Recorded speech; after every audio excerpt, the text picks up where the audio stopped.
사도행전 7장 54절에서 8장 1절입니다. 신약성경 199페이지입니다.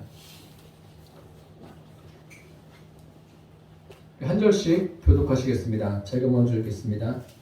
그들이 이 말을 듣고 마음에 찔려 그를 향하여 이를 갈고날 스데반이 성령하여 하나님의 영광과 및 예수께서 그의 우편에 서시고 말하되 보라 하늘이 열리고 인자가 하나님 우편에 서신 것을 보노라 한데 그들이 큰 소리를 지르며 기름을 맞고 일제히 그에게 달려들어 성 밖으로 내치고 돌로 칠세 증인들이 옷을 벗어 사울이라 하는 청년의 발에 두니라. 그들이 돌로 스데반을 치니 스데반이 줄서 이르되 주 예수여 내 영혼을 받으시옵소서 하고 무릎을 꿇고 크게 불러 이르되 주여 이 죄를 그들에게 돌리지 마옵소서. 이 말을 하고 자니라. 사울은 그가 죽임당함을 마땅히 여기더라. 아멘. 오늘 말씀의 제목은 내 인생에 남긴 것은 무엇인가? 이러한 제목으로 함께 은혜를 나누겠습니다. 수학 시간이 되었습니다. 선생님이 학생들에게 이런 질문을 했습니다. 사과가 5개 있는데 2개를 먹으면 몇 개가 남을까요? 그러니까 한 학생이 손을 번쩍 들면서 2개입니다. 그러자 선생님이 야 5개에서 2개를 먹었는데 어떻게 2개가 남니? 3개가 남지. 그러니까 이 학생이 가만히 있다가 선생님을 보면서 아니에요. 우리 엄마가 먹는 게 남는 거라고 했어요. 먹는 게 남는 것이 되든 무엇이 되었든 인생은 남기는 게 있습니다. 여러분들은 인생을 살면서 무엇을 남기고 살고 계십니까? 성경을 가만히 읽어보면 믿음의 사람들뿐만 아니라 믿지 않는 사람들을 통해서 또 그들이 무엇을 남겼는가를 우리가 발견하게 됩니다. 오늘은 스데반의 설교의 내용입니다. 그 내용의 끝부분인데 설교가 끝나고 청중들의 반응, 이것을 통해서 청중들이 남긴 것과 스데반이 남긴 것이 무엇인가를 함께 나누도록 하겠습니다. 첫째로 스데반의 설교를 들은 사람들이 남긴 것이 무엇인가를 말씀드리겠습니다. 스데반은 청중들 앞에서 설교를 하기 시작합니다. 설교를 하는데 설교를 하라고 이렇게 허락하게 된 배경이 뭐냐면 스데반이 그 성령이 충만해서 회당에서 사람들과 논쟁을 하는데 당해낼 수가 없는 거예요, 사람들이. 그러자 그 사람들이 꼼수를 부려가지고 스데반을 책잡습니다. 그 스데반이 모세와 하나님을 모욕한다. 이런 죄를 뒤집어 쓴 거예요. 사람들과 짜고서. 그래가지고 공회에 넘깁니다. 그러니까 거기에 잡혀갈 수밖에 없지 않습니까? 갔는데 대제사장이 이게 사실이냐 하니까 그때부터 스데반이 이야기를 하기 시작합니다. 그 이야기를 하기 시작하는 것이 사도행전 7장의 첫 번째 부분부터 하는 설교의 내용이에요. 이 내용을 가만히 읽어보면 간략하지만 이스라엘 역사 전체를 이야기하고 하나님이 어떤 분이신가, 이스라엘에게 어떤 은혜를 베풀어 주는가 아주 명확하게 기록되어 있습니다. 아브라함부터 설교를 시작합니다. 아브라함이 하나님의 부름을 받고 와서 또 하나님의 약속을 받게 되고 그 약속을 따라서 살아가는데 그 약속이 그의 자녀들에게까지 이어지고 이삭과 야곱과 요셉에까지 이어졌고 또 요셉을 통해서 이스라엘 백성들이 애굽에 거주하여 살다가 큰 민족을 이루고 때가 돼서 하나님께서 그들을 애굽에서 나오게 하십니다. 나오게 하시는데 그때 모세를 부르셔서 이스라엘 백성과 함께 광야에 나왔습니다. 400년이 넘는 애굽의 압제 속에서 있다가 자유를 얻게 되었습니다. 그런데 이스라엘 백성들은 그 자유를 얻은 기쁨도 잠시 광야에 나와서 금송아지를 만들고 그것이 자기를 인도한 신이다 이렇게 경배합니다. 결국 그들은 약속의 땅에 들어가지 못합니다. 그리고 하나님은 여호수아를 세워서 이스라엘 백성들에게 약속의 땅에 들어가게 하시고 또 다윗의 때까지 이르게 하셨다. 이런 설교를 합니다. 이 설교를 마치면서 스데반이 이렇게 이야기합니다. 목이 곧고 마음과 귀에 할례받지 못한 사람들아, 너희도 너희 조상과 같이 항상 성령을 거스르는도다. 이 대목이 굉장히 중요합니다. 그런 다음에 이렇게 이야기합니다. 너희 조상들이 선지자들 중에 누구를 박해하지 아니하였느냐? 의인이 오시리라 예고한 자들을 그들이 죽였고 이제 너희는 그 의인들을 잡아준 자요 살인한 자요 너희는 천사가 전한 율법을 받고도 지키지 아니하였다. 이 내용을 보면 스데반이 일목요연하게 설교를 잘하고 있습니다. 논리적으로 전개를 잘 해나갑니다. 그렇다면 맞아, 스데반의 말이 맞아 이렇게 동의하고 저 사람이 제대로 된 말을 하는구나 이렇게 되면 얼마나 좋겠습니까? 그런데 사람들의 반응은 우리가 생각하는 것과 다릅니다. 오늘날 설교를 들어도 마찬가지예요. 설교를 들어도 하나님의 말씀이구나 이렇게 듣는 사람이 있는가 하면 그냥 한 귀로 듣고 지나치는 사람도 있습니다. 오늘 이 말씀에서 보면 말씀을 전하는 자가 문제가 아니라 여기에 듣는 자에게 문제가 발생하는 것을 볼 수가 있습니다. 여기에 보니까 듣는 자들의 마음이 찔림을 받았다라고 했습니다. 찔렸다라는 것은 마음이 산산조각나서 뒤틀렸다는 거예요. 지금 그들은 심기가 굉장히 불편한 거예요. 마음이 뒤틀려 있어가지고 스데반이 전하는 말을 들으면서도 저 사람을 어떻게 할까? 거기에 관심 있는 거예요. 말씀에 관심 있는 게 아니라 자기들이 뒤틀리는 마음, 그것을 지금 어떻게 할 수가 없는 겁니다. 아무리 객관적인 자료를 제시해도 논리적으로 이야기해도 준비를 많이 해서 이야기해도 소용이 없습니다. 마음이 뒤틀리니까 그들 마음속에 분노가 일어나기 시작합니다. 그래서 스데반을 향해서 이를 갈아요. 아주 극한 분노의 상황입니다. 또 스데반이 그들에게 성령이 충만해서 자기가 본 것을 이야기합니다. 그러자 이제는 귀를 막아요. 귀를 막고 한 마음으로 스데반에게 달려듭니다. 그리고 스데반을 성 밖으로 내치고 돌로 치기 시작합니다. 그 이스라엘 사람들이 돌로 쳐서 사람을 죽이는 그러한 내용을 보면 굉장히 잔인해요. 잔인하게 짝이 없어요. 그냥 돌을 던지는 게 아닙니다. 처음에 한 사람이 뒤를 잡고 돌로 가슴을 치고 또 넘어지면 또 치고 그 다음에 또 치고 굉장히 고통스러운 상황입니다.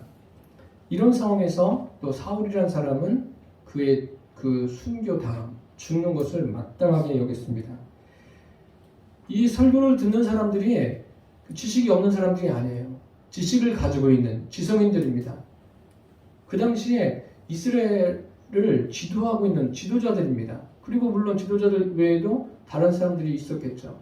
그런데도 아무도 말을 듣지 않습니다. 이 사람들은 지성도 있고 감성도 있고 이성도 있는 사람들입니다. 그런데 지성과 감성과 이성이 다 통제를 잃어버렸어요. 그래서 잃어버린 이유가 무엇입니까? 이렇게 하나님의 말씀이 선포되어지는데 듣지 않는 이유가 무엇입니까? 스데반이 정확하게 지적합니다. 목이 곧고 마음과 귀에 할례받지 못한 사람들아, 너희가 항상 성령을 거스르는도다 라고 했습니다. 목이 곧다라고 했습니다. 하나님께서 이스라엘 백성을 향해서도 이렇게 말씀하셨어요. 너희가 목이 뻣뻣하다.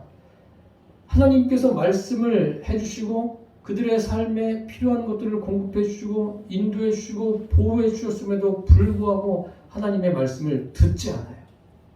자기중심적인 그 삶에서 벗어나질 않는 거예요. 그리고 그들은 마음과 귀에 할례를 받지 못했다. 하나님 말씀에 민감하지 못합니다. 그냥 세상 살아가는 것에 어떻게 하면 그 먹는 게 남는 거라고 세상 살아가는 것에만 그 관심을 가지고 살아가는 거예요. 주님의 말씀은 관심이 없어요.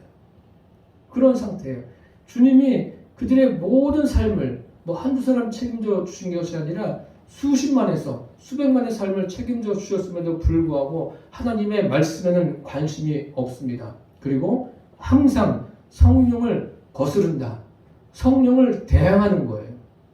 성령을 대항하는 존재는 마귀밖에 없지 않습니까? 결국은 이 사람들은 마귀에게 정복된 사람들입니다. 그 멀쩡해 보여도 많은 지식을 가지고 있어도 감정적으로 풍성해도 이성적으로 참 대단해 보여도 이 사람들은 마귀에게 정복된 사람들이에요. 이들이 사실 말씀을 듣고서 마음속에 갈등이 생기는 것은 당연한 일이죠. 예수님을 믿게 되는 과정에서 마음속에 갈등이 없는 사람이 어디에 있겠습니까? 이 성경을 읽고 들으면서 마음속에 갈등이 없는 사람은 없습니다. 갈등을 하다가 중요한 것은 이제 어느 쪽을 선택할 거냐, 육체 쪽이냐, 영적이냐, 마귀적으로 따라갈 것이냐, 하나님을 따라갈 것이냐 선택해야 돼요. 그런데 이 사람들은 끊임없이 변함없이 성령님께 대해서 대항하고 있습니다. 스데반이 그것을 정확하게 이야기하고 있습니다. 단순히 마음의 문제가 아닙니다. 그들은 육신의 일밖에 관심이 없습니다. 성경에 이런 말씀이 있죠. 육신을 생각하는 자는 육신의 일을, 영을 생각하는 자는 영의 일을 생각하나니 육신의 생각은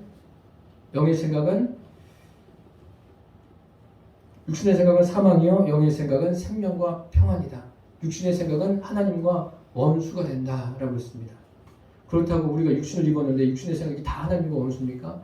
그런 의미가 아니라 육신의 것만 생각하는 것, 하나님과 관계없이 육신의 것만 생각하고 살아가는 모든 것이 하나님을 대항하는 겁니다.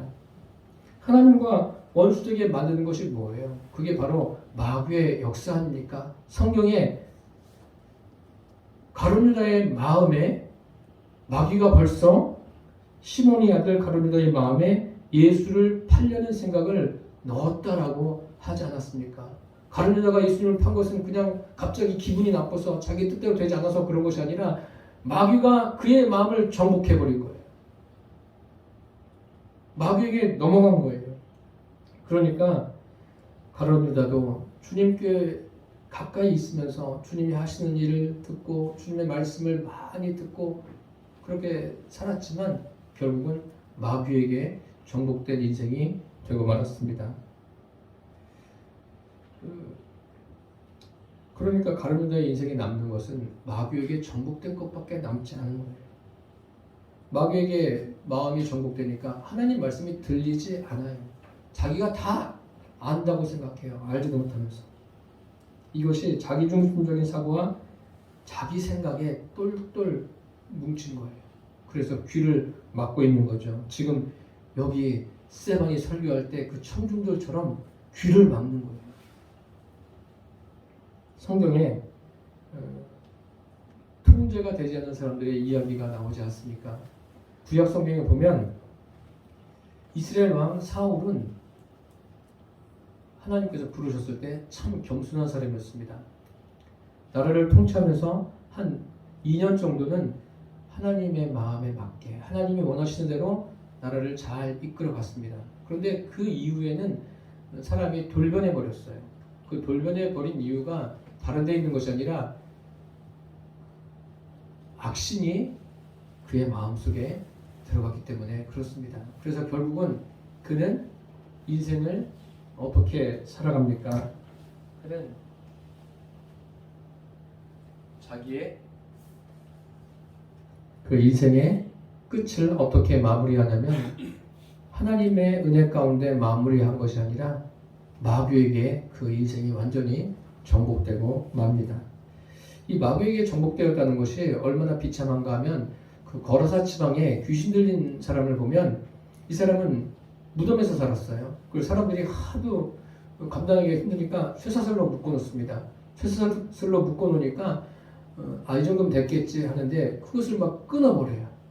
그런데 예수님께서 그를 보시면서 귀신아 나오라, 이 말씀 한마디에 그가 온전하게 되지 않았습니까? 이렇게 마귀에게 정복된 사람은 그 삶이 무질서해지는 거예요. 질서가 없습니다. 하나님을 대적합니다. 오늘 본문에 보십시오. 그들이 마음에 분명히 찔림을 받았습니다. 찔림을 받았다는 것은 이제 기회예요. 생각해 봐야죠. 도대체 내 마음이 왜 이런가? 저 말씀을 들었는데 왜 내 마음과 이렇게 부딪힐까? 생각해 봐야 돼요. 그런데 그들은 생각하다가 결국 어떤 선택을 합니까? 하나님을 대적하는 쪽으로 선택합니다. 여기 보십시오. 바리새인들도 있습니다. 이 사람들은요, 그 당시에 이스라엘 사람들이 볼 때, 야, 사람이 인생을 살면 저 정도는 돼야지, 이렇게 평가받는 사람들입니다. 그런데 이 사람들은 입술로는 하나님을 존경하는데 마음으로는 하나님을 떠났습니다. 결국 누구에게 정복된 겁니까? 하나님께 정복된 인생이 아니라 마귀에게 정복된 사람이라 할 수 있습니다. 참 우리가 인생을 살면서도 외형적으로 볼 때, 야, 저 사람이 참 성실해 보이고 성품이 좋아 보이고 또 매사에 바른 생활처럼 보인다 할지라도 그 인생이 마귀에게 정복된다면 그것은 무질서한 삶을 살아갈 수밖에 없습니다. 그리고 그런 사람이 남기는 것은 결국 신령한 하나님이 원하시는 것을 남기는 것이 아니라 마귀가 원하는 것을 남길 뿐입니다. 그래서 성경은 이렇게 말씀하고 있습니다. 근신하라 깨어라, 너희 대적 마귀가 우는 사자같이 두루다니며 삼킬 자를 찾나니 너희는 믿음을 굳게 하여 그를 대적하라. 마귀가 누구를 찾는다고요? 삼킬 자를 찾는데 영혼들을 삼키는 거예요. 영혼들을 삼켜서 지옥으로 끌고 가는 거예요. 우리는 육신을 입고 살지만 동시에 영혼을 가진 존재라는 것을 잊지 마십시오. 그 영혼이 마귀에게 빼앗기지 않기를 바랍니다. 둘째로 스데반이 남긴 것은 무엇인가 말씀드리겠습니다. 스데반이 이 설교하는 것을 한번 상상해 보십시오. 지금 억울하게 붙들려 왔어요. 붙들려 와서 대제사장이 그게 지금 저 사람들이 말하는 게 사실이냐? 그러니까 그때부터 스데반이 변론을 하기 시작합니다. 변론하는데 목이 곧고 마음과 귀에 할례 받지 못한 사람들아, 너희가 성령을 거스르는도다 라고 말합니다. 그들이 분명히 찔림을 받았습니다. 찔림을 받고 이를 갈고 있습니다. 그 이 가는 소리가 들리는 거예요. 스데반이 바로 앞에 있으니까요. 그 당시에 무슨 마이크가 있겠습니까? 그냥 하는 거예요. 이야기를 하는데 이를 갈고 달려들려고 하는 그런 상황에서 스데반은 더 어떻게 되어버립니까? 성령이 충만해집니다. 우리가 인생을 살면서 환경을 탓할 때가 있죠. 내 환경이 왜 이래? 왜 내가 이렇게 살아야 되지? 환경을 탓할 때가 있는데 스데반 같은 경우에 보십시오. 지금 사람들이 자기 코앞에서 자기를 이렇게 달려들려고 지금 준비하고 있어요. 그러니 얼마나 무섭겠습니까? 그런데 지금 스데반의 마음속에는 두려움도 없습니다. 놀라움도 없어요. 오히려 성령이 충만해서 말씀을 전합니다. 그러면서 어디를 봐요? 하늘을 우러러서 주목하여 봅니다. 이런 상황에서 그게 가능합니까? 그게 가능할 수 있도록 성령님께서 스데반을 지금 붙들고 있는 겁니다. 성령이 충만하니까 하늘을 우러러서 집중합니다. 저와 여러분이 인생을 살면서 환경에 여러 가지 어려운 일이 있을 때 그 환경에 집중하지 마십시오. 눈을 들어서 주님을 볼 수 있게 되기를 바랍니다. 눈을 들어서 하늘 우러러 주목하니까 뭐가 보입니까? 보이는 게 있지 않습니까? 하나님의 영광과 예수님께서 하나님 우편에 서신 것을 보았습니다. 어땠을까요? 이것은 뭐 직접 경험하지 않고는 우리가 알 수 없죠. 그런데 생각해 볼 수는 있죠. 눈을 들어서 봤는데 하나님이 보이는 거예요. 또 그 보좌에 계신 예수님이, 하나님 우편에 계신 예수님이 보입니다. 그러면서 본 것을 그들에게 전합니다. 보라, 하늘이 열리고 인자가 하나님 우편에 서신 것을 보노라. 하늘이 열린 거예요. 하나님을 이야기해요. 그러니까 그 사람들이 일제히 귀를 막고 달려들고 있습니다. 그런데도 스데반은 여기에서 실망하지 않습니다. 주님, 저 사람들이 나를 지금 죽이려고 합니다. 나를 살려주세요. 우리 같으면, 아니 저 같으면 그렇게 기도할지도 몰라요. 조금 더 살게 해주세요. 스데반은 그렇게 기도하지 않아요. 스데반이 어떻게 합니까? 스데반이 지금 이런 상황이 위급하니까 주님 저를 살려주십시오. 그렇게 기도한 것이 아니라 두 가지 기도를 하죠. 돌에 맞으면서 주 예수여 내 영혼을 받으시옵소서. 주여 이 죄를 그들에게 돌리지 마옵소서. 이 사실만 보아도 스데반이 어떤 믿음을 가지고 있는지 우리가 알 수 있습니다. 주 예수여 주여 하늘에 계신 주님 하나님 아버지를 예수님을 주님이라고 고백하고 있어요. 그 인생의 주인은 자기가 아닌 거예요. 성령 충만하니까 주인이 누구인가를 분명하게 고백하고 있지 않습니까? 하나님이 주인이세요. 하나님이 주인이시니까 주인께 지금 아뢰는 거예요. 저와 여러분의 인생의 주인도 내가 아니라 주님으로서 인생을 살게 되기를 바랍니다. 내가 주인이 되면은 믿음을 갖는데 참 지장이 많습니다. 지장이 많고 내가 주인이 되면 믿음을 가질 수가 없어요. 바뀌어야 됩니다.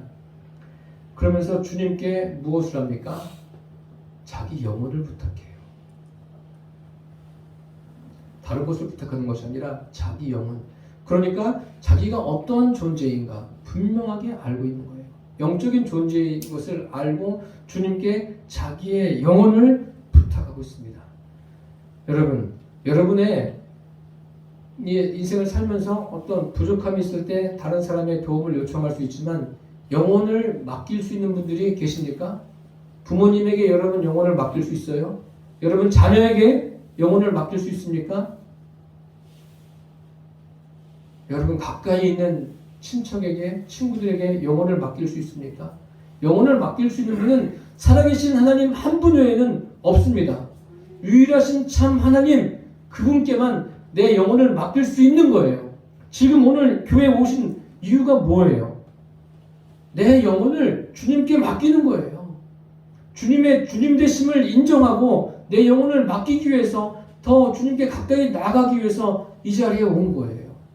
교회가 존재하는 목적이 바로 그런 거예요.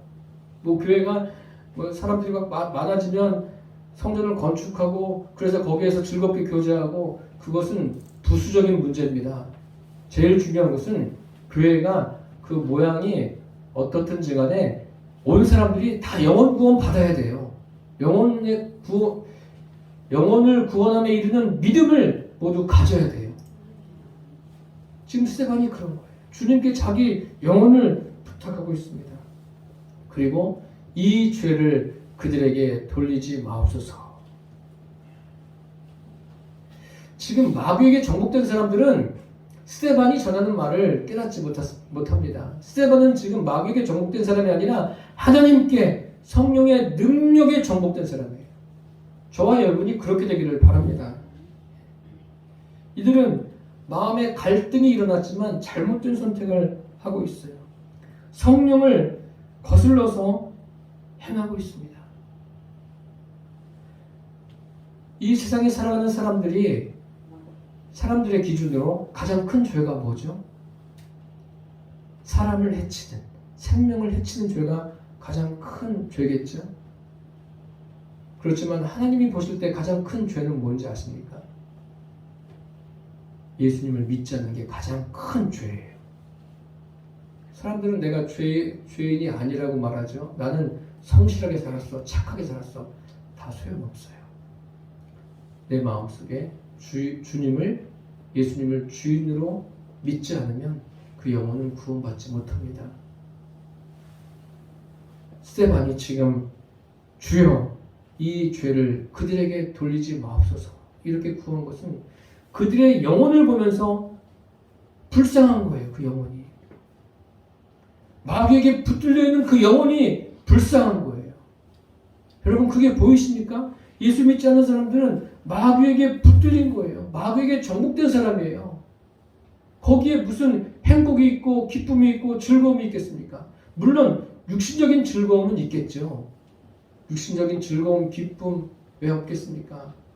있겠지만 진정한 행복은 영혼이 구원받아야 거기에 진정한 즐거움과 행복이 있습니다. 성령에 정복되니까 자기 영혼을 위해서 기도하고 자기를 향해서 이를 갈고 돌을 던지는 그 영혼들을 위해서 기도하지 않습니까? 영혼이 잘된 사람만이 인생을 잘 살았다라고 말씀드릴 수 있습니다. 제 기준이 아니라 하나님이 보실 때 그렇습니다. 지금 이 사건을 경험하는 사람이 한두 사람이 아니죠. 여러 사람이 지금 겪고 있어요. 겪고 있는데 우리가 주목해볼 한 사람이 있습니다. 8장 1절에 보니까 사울은 그가 죽임당함을 마땅히 여기더라. 그리고 사람들은 그에게 옷을 맡기지 않습니까? 지금 끔찍한 상황을 보는 거예요. 한 사람이 설교를 한 다음에 돌에 맞아 죽는 거예요. 죽어가는 걸 보고 있어요, 다. 그것을 보면서 아, 이 사람 죽는 거 마땅해. 그리고 옷까지 맡기는 사람이 있어요. 혹시라도 자기 옷에 돌 던졌을 때 피가 튀기지 않을까. 입고 있는 옷은 귀하게 여겨도 영혼은 귀하게 여기지 않는 참 불쌍한 사람이에요. 세상에 있는 여러 가지 것들을 귀하게 여기지만 자기 영혼을 귀하게 여기지 않는 이것은 참 안타까운 거예요. 지금 이 일을 통해서 사도 바울은 스데반이 순교하는 과정을 목격하는 거예요. 그것을 목격하면 어떤 마음속에 남는 게 없을까요? 왜 없겠어요? 눈앞에서 사람이 죽어가는데. 저도 차를 타고 가다가 교통사고가 난 그 현장을 목격하는데 뭐 사람이 차에 완전히 껴가지고 그 죽어가는 것을 목격했는데 그게 오랜 시간 동안 지워지지 않았어요. 그런데 지금 이 돌에 맞아서 사람이 죽는데 이것이 쉽게 없어질까요? 이 일 후에 큰 박해가 있었어요. 예루살렘에 큰 박해가 있었고 교회가 다 흩어집니다.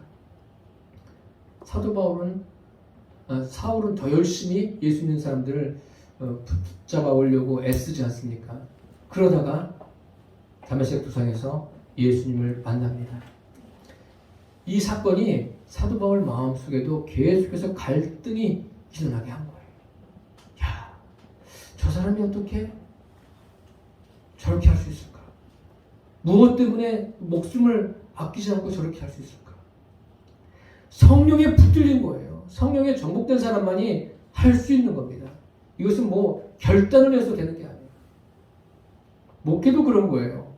목회도 그냥 뭐 돈을 가지고 많은 사람들 막 모아서 하는 게 아니라 성령에 붙들려서 하는 겁니다.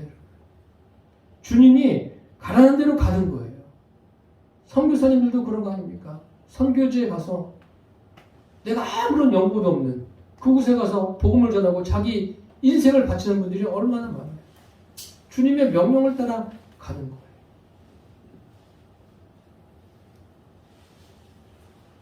사울이 생각한 거예요. 야, 어떻게 저런 일이 일어날 수 있을까? 그러다가 다메섹 도상에서 예수님을 만납니다. 그러면서 아, 그래서 이렇게 됐구나. 그것을 알게 된 거예요.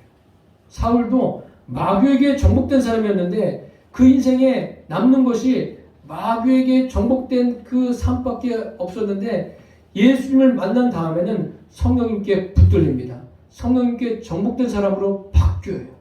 그러면서 복음을 전하지 않습니까? 사랑하는 성도 여러분, 사람들이 볼 때는 그 사람이 그 사람 같아요. 그렇지만 하나님께서 보실 때는 사람들을 둘로 딱 나눠줍니다. 마귀에게 정복된 사람, 하나님께 정복된 사람. 마귀에게 정복된 사람은 인생에서 남는 것이 있다면 아까도 말씀드린 것처럼 먹는 게 남는 거라고 잠시 살다가 남겨진 거. 뭐 물질이든 자기가 남긴 어떤 업적이든 또 글이든 말이든 뭐 그런 정도 남는 거예요. 그거 말고는 없습니다. 성령께 붙들린 사람, 정복된 사람은 영혼을 구원함에 이르는 믿음이 남겨지고 또 장차 주님께서 오실 때 그 육신도 부활의 몸을 입게 돼서 주님과 영원토록 사는 것, 그것이 남게 됩니다. 한평생 사는 것, 이래도 좋고 저래도 좋은 게 아니에요.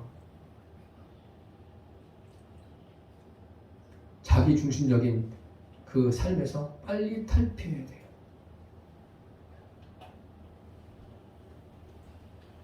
오늘 말씀에 스데반의 설교를 들은 청중들이 남겨진 것은 없어요. 육신적인 것밖에 없습니다. 그렇지만 스데반은 아쉽게도 일찍 세상을 떠났어요. 사람들이 야, 저런 사람이 복음을 전해야지, 오랜 시간 동안 살아서 복음을 전해야지, 이런 마음이 왜 안 들겠습니까? 그런데 일찍 떠납니다. 떠났지만 그가 남긴 것은 무엇입니까? 그가 남긴 것은 성령에 정복된 인생이 어떤 것인가? 영혼을 구원함에 이르는 믿음이 무엇인가? 영혼의 소중함을 그가 우리에게 남기고 떠났습니다. 우리는 어떻습니까? 저와 여러분이 살아가는 지금 이 인생은 어떻습니까? 여러분들은 인생을 살면서 무엇을 남기고 살고 계십니까? 주님이 원하시는 대로 성령에 정복되어서 성령에 붙들려서 여러분의 인생에 남는 것이 영혼을 구원함에 이르는 믿음과 동시에 주님이 원하시는 그런 신령한 것들을 남기게 되기를 축복합니다. 기도하겠습니다. 살아계신 주님, 오늘 스데반의 설교를 듣는 청중과 그 설교를 하는 스데반, 그들이 남긴 것이 무엇인가를 살펴보았습니다. 주여, 우리가 지금 무엇을 남기며 살고 있는가를 돌아보게 하여 주시고 우리 모두가 다 영혼을 구원함에 이르는 믿음을 남기고 주님께서 기뻐하시는 신령한 것들을 많이 남기는 믿음의 사람들로 세워 주옵소서. 예수님의 이름으로 기도드립니다. 아멘.